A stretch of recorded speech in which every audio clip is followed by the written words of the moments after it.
미국 야구 선수가 한국 떠나자마자 MLB 전 구단이 난리난 이유. 그리고 일본이 지금 부들부들 떠는 진짜 이유. 2025년 가을이었습니다. KBO 시즌이 마무리되는 순간 태평양 건너 미국 야구계가 갑자기 발칵 뒤집혔거든요. 에이전트들 전화기가 불타고 스카우트들이 비행기표 끊고 단체 채팅방마다 한 선수 이름이 도배되기 시작합니다. 코디 폰세. 대체 이 남자가 뭐길래 이러는 걸까요? 메이저리그 구단들이 마치 명품 세일장에 줄 서듯이 폰세 영입 경쟁에 뛰어들었습니다. 진짜 미친 거 아니냐고요. 한국에서 뛰던 외국인 선수 하나 때문에 미국 프로야구 전체가 들썩이는 상황이 벌어진 겁니다. 결과는 어땠냐고요? 토론토 블루제이스가 3년 3천만 달러라는 거액을 던지면서 폰세를 낚아챕니다. 이게 얼마나 대단한 금액인지 감이 안 오실 수도 있는데요. KBO를 거쳐간 외국인 선수 중에서 이 정도 대우를 받으면서 메이저리그로 복귀한 케이스는 손에 꼽습니다. 전설급 배팅이죠. 근데 여기서 진짜 미친 부분은 따로 있어요. 폰세가 미국 땅을 밟자마자 기자들이 개미떼처럼 몰려들었는데 다들 똑같은 질문만 던지는 겁니다. 한국에서 도대체 무슨 일이 있었습니까? 폰세는 잠깐 웃더니 이렇게 대답합니다. 한국은 제게 가족 같았어요. 근데 일본은 아니었죠. 그 순간 인터뷰장 공기가 얼어붙었다고 하더라고요. 이거 진짜 단순한 립서비스가 아니었거든요. 이 한마디 속에는 한 남자의 인생이 완전히 뒤바뀐 3년간의 드라마가 고스란히 담겨 있었습니다. 그리고 그 드라마의 시작점은 놀랍게도 일본이었어요. 보통 운동선수들이 30대 들어서면 어떻게 되죠? 다들 하얀 곡선 그리잖아요. 구속 떨어지고, 제구력 흔들리고, 부상은 잦아지고. 그게 자연의 섭리고 누구도 피할 수 없는 노화의 법칙이라고 생각하는데요. 근데 여기 완전히 반대로 가는 남자가 있습니다. 나이 먹을수록 공이 더 빨라지고 커리어 후반부의 전성기를 맞이하는 괴물 같은 투수 말이죠. 더 충격적인 건 이 선수가 불과 몇 년 전만 해도 완전히 무너진 상태였다는 겁니다. 일본 프로야구에서 심리적으로 육체적으로 철저하게 파괴당했던 사람이거든요. 그 시절을 아는 사람들은 지금 폰세를 보면서 진짜 같은 사람 맞냐고 고개를 갸웃거릴 수밖에 없어요. 왜냐하면 일본에 있을 때의 폰세와 한국에서의 폰세는 완전히 다른 인간이었으니까요. 그리고 그 극적인 변화의 중심에는 한국이라는 나라가 있었습니다. 사람들이 농담처럼 얘기하잖아요. 한국이 폰세를 각성시켰다고. 근데 이게 진짜 농담이 아니라 팩트였던 거예요. 폰세는 원래도 실력 있는 투수였습니다. 메이저리그에서도 뛰었던 경력이 있고 구속도 준수하고 기본기도 탄탄한 선수였거든요. 근데 이상하게도 한국에 오고 난 다음부터 그의 구속이 오히려 상승하기 시작합니다. 보통은 말이 안 되는 현상이죠. 30대 중반 투수가 커리어 최고 구속을 찍는다는 게 말입니다. 근데 폰세는 해냈어요. KBO 입성 후 평균 구속이 올라갔고 기존에는 중위권 속구파였던 그가 단숨에 리그 상위권 강속구 투수로 전파합니다. 이게 단순히 몸 관리를 잘해서 그런 걸까요? 아니면 한국의 훈련 시스템이 그렇게 대단한 걸까요? 물론 그것도 일부 작용했겠죠. 하지만 진짜 이유는 따로 있었습니다. 바로 멘털이었어요. 폰세는 한국에서 완전히 다른 사람으로 거듭났고 그 변화는 마운드 위의 퍼포먼스로 고스란히 나타났던 겁니다. 그래서 결국 메이저리그로 복귀하게 되는 거고요. 역대급 대우를 받으면서 말이죠. 폰세가 미국 땅에 도착하자마자 가장 먼저 한 일이 뭔지 아세요? 한국 이야기를 꺼낸 겁니다. 주저하지 않고 사양하지 않고 오히려 적극적으로요. 왜냐하면 그의 야구 인생이 진짜로 다시 시작된 곳이 바로 한국이었으니까요. 그는 여러 인터뷰에서 한국을 언급했고 SNS에 한국 음식 사진을 올렸고 팬들한테 한국어로 인사했습니다. 이게 그냥 팬 서비스가 아니라 진심이었다는 게 느껴지거든요. 그런데 폰세는 한국 이야기만 한 게 아니었습니다. 일본에 대해서도 입을 엽니다. 물론 감정적으로 격앙되거나 막말을 하진 않았어요. 그럴 필요도 없었죠. 담담하게, 하지만 분명하게 자신의 경험을 이야기했습니다. 그리고 그 이야기 속에는 일본 야구계의 민낯이 적나라하게 드러나 있었어요. 여기서 진짜 아이러니한 부분이 등장합니다. 사실 폰세는 일본 리그에서 실패한 투수가 아니었거든요. 성적표만 놓고 보면 재계약해도 이상할 게 없는 수준이었습니다. ERA도 준수했고, 이닝도 소화했고, 팀 승리에도 기여했어요. 객관적인 지표만 보면 굳이 떠날 이유가 없는 선수였던 겁니다. 근데 폰세는 도망치듯이 일본을 떠났습니다. 아니, 도망이라는 표현도 부족할 정도로 절박하게 빠져나왔어요. 대체 무슨 일이 있었던 걸까요? 폰세는 마운드 위에서 감정을 숨기지 못하는 타입의 투수입니다. 삼진 잡으면 주먹을 불끈 쥐고 소리 지르고, 좋은 공 던지면 웃으면서 팀 동료들한테 손짓하고, 이상한 판정 나오면 심판을 노려봅니다. 이게 야구 선수로서 지극히 자연스러운 모습이잖아요. 감정을 드러내는 게 뭐가 잘못된 건데요? 열정적인 플레이를 하는 게 왜 문제가 되는 겁니까? 근데 일본은 그 꼴을 못 봤어요. 폰세의 세리머니를 보면서 눈살을 찌푸렸고 그의 몸짓을 보면서 불쾌해했습니다. 저건 야구 선수의 태도가 아니다. 너무 시끄럽다. 예의가 없다. 이런 식으로 말이죠. 처음엔 폰세도 이해하려고 했대요. 문화가 다르니까 내가 적응해야지 하면서요. 근데 시간이 갈수록 상황은 나아지지 않았습니다. 오히려 더 악화됐어요. 폰세는 점점 열정적인 투수가 아니라 버릇없는 외국인으로 낙인 찍히기 시작합니다. 언론에서도 슬슬 그를 문제 선수로 프레이밍하기 시작했고요. 일본의 예의를 배워라. 겸손함을 익혀라. 조용히 경기하는 법을 알아야 한다. 이런 지적들이 쏟아져 나왔습니다. 근데 진짜 웃긴 게 뭔지 아세요? 폰세가 던지는 공은 여전히 강했고 그의 성적은 여전히 좋았다는 겁니다. 문제는 실력이 아니었어요. 문제는 그가 외국인이었다는 거죠. 그렇게 폰세는 경기력과 상관없이 점점 팀 안에서 고립됩니다. 동료들과의 대화는 줄어들었고 팀 미팅에서도 그는 투명인간 취급을 받았어요. 말수도 줄었고 웃을 일도 사라졌죠. 마운드 위에서만큼은 여전히 뜨거웠지만 덕아웃으로 돌아오면 그는 완전히 다른 사람이 됐습니다. 조용하고 무표정하고 지쳐있는 사람으로요. 근데 진짜 상처받은 사람은 폰세가 아니었습니다. 바로 그의 아내 엠마였어요. 이 부분이 진짜 소름 돋는 부분인데요. 야구 선수 아내들이 모이는 자리가 있잖아요. 일본도 그런 문화가 있거든요. 선수들끼리 친하면 가족들도 자연스럽게 어울리게 되는 거죠. 근데 엠마가 그 자리에 가면 분위기가 이상하리만큼 어색해졌대요. 말을 걸면 갑자기 조용해지고 인사를 건네도 어색하게 웃으면서 자기들끼리 귓속말 시작하고 뭘 물어봐도 대충 대답하고 자리를 피하고 처음엔 엠마도 이게 언어 문제인가 싶었대요. 자기가 일본어를 못하니까 대화가 안 되는 거겠지 하고 이해하려고 했던 거죠. 근데 시간이 지나면서 깨달았습니다. 이건 언어 문제가 아니라는 거려. 이건 명백한 배제였습니다. 외국인이어서였는지, 금발의 눈에 띄는 외모 때문이었는지, 아니면 그냥 다르다는 이유 하나만으로도 충분했는지는 모르겠어요. 확실한 건 그곳에서 엠마는 환영받는 사람이 아니었다는 사실입니다. 그녀는 점점 그 모임에 나가기 싫어했고 집에만 틀어박혀 있게 됐어요. 친구도 없고 갈 곳도 없고 말 통할 사람도 없는 낯선 땅에서 완전히 고립된 겁니다. 야구보다 더 차가운 일상 속에서 폰세 부부는 점점 지쳐가고 있었습니다. 엠마는 결국 심각한 우울증에 빠졌대요. 이건 나중에 한 방송 인터뷰에서 그녀가 직접 고백한 내용인데요. 들으면 진짜 가슴이 아픕니다. 그녀가 조심스럽게 꺼낸 일본 생활의 기억은 듣는 사람들까지 숨이 막힐 만큼 차갑고 어두웠거든요. 인사를 하면 고개를 숙이고 시선을 피했어요. 웃으면서 다가가면 마치 잘못된 행동을 본 사람처럼 급히 자리를 떠났고요. 제가 뭘 잘못한 건지, 왜 저를 그렇게 대하는 건지 이해할 수 없었어요. 그냥 존재하지 않는 사람 같았습니다.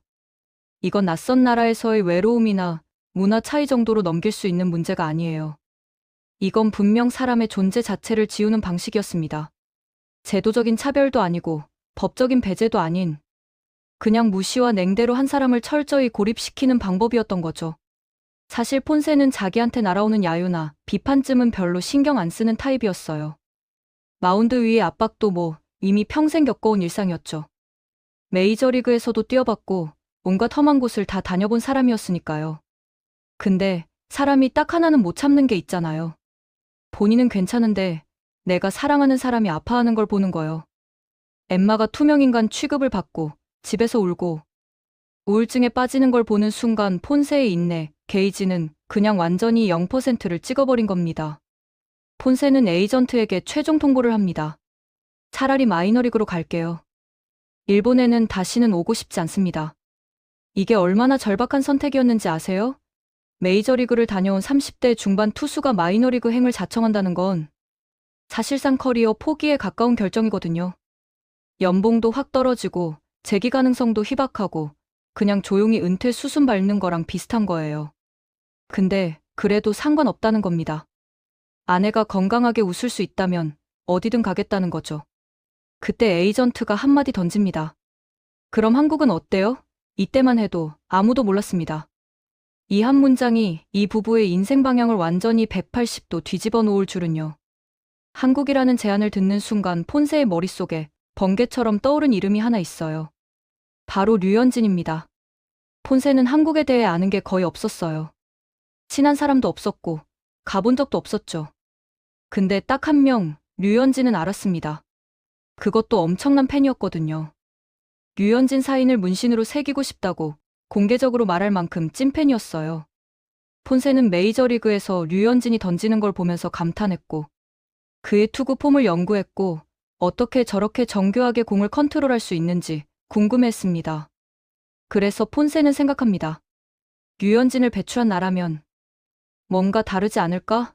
이건 완전히 직관적인 판단이었어요. 논리적인 근거도 없었고 확실한 보장도 없었죠. 근데 이상하게 끌렸던 겁니다. 그리고 진짜 영화처럼 딱 그 타이밍에 한화 이글스가 폰세에게 손을 내밉니다. 이 제안이 특별했던 이유는 연봉표 때문이 아니었어요. 물론 금액도 나쁘지 않았지만 폰세에게 더 중요했던 건 따로 있었습니다. 한화의 제안 내용이 이랬거든요. 여기서 다시 시작해도 됩니다. 그리고 혼자 오지 마세요. 가족이랑 같이 오세요. 이 한마디가 폰세의 마음을 완전히 사로잡았습니다. 일본에서는 가족이 짐 취급받았는데 한국에서는 가족을 환영한다는 거잖아요. 한국에 도착한 폰세 부부는 말 그대로 완전히 다른 세상을 만납니다. 첫 등판 날부터 그랬어요. 사람들은 다정한데 응원은 또 왜 이렇게 뜨거운 거예요? 작은 세리머니 하나에도 경기장이 들썩들썩거리고 스트라이크 하나 잡아도 환호성이 터져 나오고 이름부터 바꿔줍니다. 넌 이제 코디 폰세 아니고 고분세야. 폰세는 처음엔 당황했대요. 뭐 이렇게 난리인가 싶었던 거죠. 관중석을 바라보던 폰세가 속으로 이런 생각을 했대요. 얘네 나보다 더 신났네. 바로 이거였습니다. 그가 머릿속으로만 그리던 야구, 순수하게 즐기는 야구, 선수와 팬이 하나 되는 야구가 바로 이거였던 겁니다. 일본에서는 경기장이 도서관처럼 조용했거든요. 박수 소리도 조심스럽고 응원 구호도 절제되고 뭔가 잘못하면 안 될 것 같은 분위기였어요. 근데 한국은 완전히 반대였습니다. 팬들은 미친 듯이 소리 지르고 선수 이름 부르고 온몸으로 응원하고 졌을 때도 격려해주고 폰세는 어느 순간부터 깨달았습니다. 여기서는 혼자가 아니라 5만 명의 관중과 같이 야구를 하고 있다는 거려. 마운드 위에서 외롭지 않았어요. 뒤에서 떠받쳐주는 사람들이 있었으니까요. 그리고 이 변화는 엠마에게도 그대로 전해졌습니다. 동료 선수 아내들이 엠마한테 다가왔어요. 어색한 침묵 대신 따뜻한 인사가 있었고 냉대 대신 진심 어린 관심이 있었습니다. 한국 음식 중에 뭐 좋아해요? 같이 시장 구경 갈래요? 우리 애들이랑 놀러 와요. 엠마는 금방 절친이 됐고 거의 대전 시민처럼 동네 돌아다니기 시작합니다. 러닝하러 다니고 대충 편한 옷 입고 동네 마트 가고 카페에서 친구들이랑 수다 떨고 일본에서는 상상도 못할 일들이었어요. 그러더니 아내가 웃기 시작합니다. 진심으로 마음 깊이 행복하게 웃는 거예요. 그걸 본 폰세도 달라졌습니다. 마운드 위에서 그를 짓누르던 분노, 긴장, 초조함, 불안은 전부 사라졌어요. 대신 더 단단한 멘탈, 더 예리한 집중력, 더 강력한 공이 손끝에서 터져 나오기 시작합니다. 그의 평균 구속은 계속 올라갔고 제구력도 더 정교해졌고 위기 상황에서도 흔들리지 않는 대담함이 생겼습니다. 이게 바로 심리적 안정감이 가져온 기적이었어요. 일본에서는 매일 아침 일어나면 스트레스부터 받았던 사람이 한국에서는 행복하게 잠들고 상쾌하게 일어나는 사람으로 바뀐 겁니다. 그 차이가 고스란히 퍼포먼스로 이어졌던 거죠. 한국은 폰세 부부가 상상했던 것보다 훨씬 더 따뜻한 곳이었고 이제서야 이들은 마음 편히 숨 쉴 수 있는 진짜 집을 찾은 겁니다. 폰세는 신나서 한국에서의 생활을 SNS에 자랑하기 시작합니다. 한국 음식 사진 올리고 팬들이 준 선물 인증하고 경기장 분위기 영상 찍어서 올리고 이게 진짜 야구다 여기가 천국이다 이런 식으로요. 그의 게시물에는 항상 한국 팬들의 댓글이 달렸고 폰세는 구글 번역기 돌려가면서 한국어로 답글 달아주고 그랬어요. 완전히 한국 생활을 즐기고 있었던 겁니다. 그리고 마침내 2025년 시즌이 끝나고 폰세는 메이저리그로 복귀합니다. 토론토 블루제이스와 3년 3천만 달러 계약을 체결한 거죠. KBO를 거쳐간 외국인 선수 중에서 이 정도 대우를 받으면서 메이저리그로 돌아간 케이스는 정말 드뭅니다. 그만큼 폰세의 가치가 인정받았다는 뜻이고 그만큼 한국에서의 성장이 대단했다는 증거죠. 미국 언론들은 폰세의 부활을 집중 조명했습니다. 한국이 폰세를 되살렸다. KBO가 기적을 만들었다. 이런 헤드라인이 쏟아져 나왔어요. 그리고 폰세는 인터뷰 때마다 한국 이야기를 꺼냈습니다. 한국 팬들에게 감사하다고, 한국 음식이 그립다고, 한국 야구의 열정이 자신을 바꿨다고 말이죠. 그는 심지어 이런 말까지 합니다. 은퇴 후에도 한국으로 돌아가서 살고 싶어요. 거기가 제 두 번째 고향이니까요. 이게 립서비스가 아니라는 게 느껴지거든요. 진짜 마음에서 우러나온 말이었습니다. 폰세는 이제 한국을 마음 깊이 사랑하게 됐고 그 사랑은 앞으로도 계속될 거예요. 자, 이 이야기를 정리해볼까요? 일본에서 냉대받고 고립됐던 한 투수가 한국에 와서 완전히 부활했습니다. 실력도 올라갔고 멘탈도 강해졌고 가족도 행복해졌고 결국 메이저리그로 화려하게 복귀했어요. 이게 단순히 한 선수의 성공 스토리일까요? 아닙니다. 이건 한국이라는 나라의 저력을 보여주는 완벽한 증거예요. 일본은 뭘 잘못한 걸까요? 실력 있는 선수를 냉대하고 문화가 다르다는 이유로 배척하고 가족까지 고립시키면서 결국 인재를 놓쳐버린 겁니다. 폰세가 일본에 남았으면 어땠을까요? 아마 평범한 중견 투수로 조용히 은퇴했겠죠. 근데 한국에 왔기 때문에 커리어 최고의 전성기를 맞이했고 메이저리그 복귀라는 꿈도 이뤘어요. 한국은 뭘 잘한 걸까요? 선수를 있는 그대로 받아들였고 열정적인 플레이를 환영했고 가족까지 품어줬습니다. 그게 전부예요. 특별한 기술이나 시스템이 아니라 그냥 사람을 사람답게 대해준 거죠. 근데 그 당연한 것이 일본에서는 불가능했던 겁니다. 이게 바로 두 나라의 차이예요. 지금 일본 야구계는 부들부들 떨고 있을 겁니다. 왜냐하면 폰세 같은 케이스가 계속 나오고 있거든요. 일본 프로야구를 거쳐서 한국으로 온 선수들이 대부분 비슷한 증언을 해요. 한국이 훨씬 자유롭다. 여기가 야구하기 좋다. 팬들이 진짜 야구를 사랑한다. 이런 말들이 계속 나오는 겁니다. 일본은 지금까지 자기들이 아시아 야구의 최강자라고 생각했어요. 시설도 좋고, 역사도 길고, 인기도 많으니까요. 근데 정작 선수들은 한국을 더 선호하기 시작했습니다. 왜냐하면 한국이 더 재밌고, 더 열정적이고, 더 인간적이니까요. 이게 바로 소프트 파워예요. 돈으로 살 수 없는 힘이죠. 한국 야구의 저력은 여기서 나옵니다. 최첨단 시설이나 천문학적인 연봉이 아니라 선수를 진심으로 응원하는 팬들과 사람을 사람답게 대하는 문화에서 나오는 거예요. 폰세는 그걸 온몸으로 경험했고 이제 전 세계에 그 이야기를 퍼뜨리고 있습니다. 여기서 한 가지 더 생각해 볼 점이 있어요. 폰세가 한국에서 성공한 건 우연일까요? 아닙니다. 이미 수많은 외국인 선수들이 한국에서 제2의 전성기를 맞이했거든요. 에릭 테임즈, 멜빈 메르세데스, 에릭 패디, 다니엘 핌. 이름을 다 대려면 끝도 없을 겁니다. 이 선수들의 공통점이 뭔지 아세요? 전부 한국 야구에 감사하다고 말한다는 거예요. 이게 우연의 일치일까요? 절대 아닙니다. 이건 시스템입니다. 한국은 외국인 선수를 단순히 용병이 아니라 팀의 일원으로 받아들여요. 같이 밥 먹고, 같이 농담하고, 같이 고민하고, 같이 기뻐합니다. 팬들도 마찬가지죠. 한국 선수든 외국인 선수든 구분 없이 응원해요. 좋은 플레이하면 환호하고, 힘들 때는 격려하고, 떠날 때는 아쉬워합니다. 일본은 이런 게 없어요. 외국인 선수는 영원히 외국인으로 남습니다. 아무리 일본어 잘해도, 아무리 좋은 성적 내도, 아무리 오래 뛰어도 그들은 절대 내부자가 될 수 없어요. 보이지 않는 벽이 있거든요.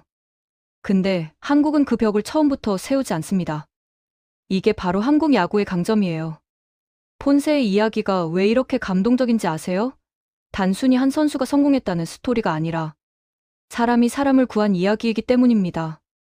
일본에서 무너져가던 폰세 부부를 한국이 구해줬어요. 야구 실력을 회복시켜준 게 아니라 삶의 의미를 되찾게 해준 겁니다. 그래서 폰세가 한국을 가족 같다고 표현한 거예요. 진짜 가족처럼 대해줬으니까요. 여러분, 소름 돋지 않나요?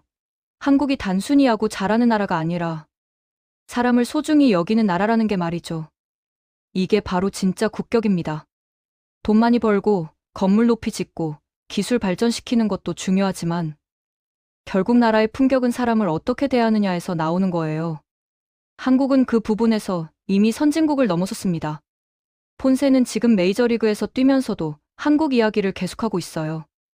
인터뷰할 때마다, SNS 올릴 때마다, 기회 있을 때마다 한국을 언급합니다. 이게 얼마나 강력한 홍보인지 아세요? 돈 주고도 살 수 없는 마케팅이에요. 진심에서 우러나온 감사와 애정이 전 세계로 퍼져나가고 있는 겁니다.